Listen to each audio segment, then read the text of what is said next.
A moment ago, many are dealing with the aftermath of flooded roads, power outages, and high winds caused by yesterday's storms. Our Laura Harris is in Pasco County now with more on how neighbors are cleaning up.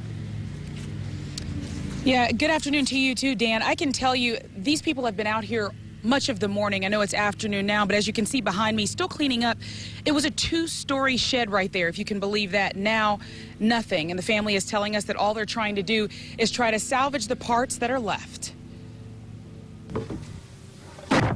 You feel lucky that your house is still standing. You know, this is just a shed. Jim Walsh and his daughter are in cleanup mode. Rain started coming down and swirling around. You couldn't see 2 feet in front of your face. He says Monday's severe weather may not have lingered long, but the damage it left will last a while. The wind was coming almost sideways, but it was, like I said, only a couple minutes, you know, 2-3 minutes, and it was done.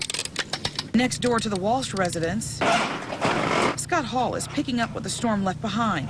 His carport completely lifted from its resting place and dumped on its roof. I grew up in Kansas, and I know a bad storm, and sometimes you're better off to go hide than you are to go home and to dirt out. So. He says when he saw the storm headed his way, he went and ran errands instead of going home. When the sun came up today, he was greeted by the sight of this. Well, I looked out, though. It went straight up. My truck was underneath it. It didn't touch the truck. It clipped my gutter off the top of my house. Didn't touch my AC unit. That's the only thing it did. It hit my gutter and flipped it upside down. And Paul says the work has to be finished today. He fears his dogs will get out if he doesn't get the fence repaired. As for Jim Walsh and his family, they say their priority is to just stack the salvageable pieces of the shed for now and go from there. It's not quite in the budget, but we'll work around it.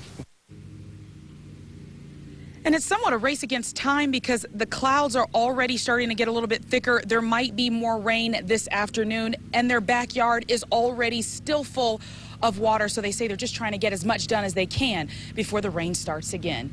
In Pasco County, Laura Harris, ABC Action News. Hills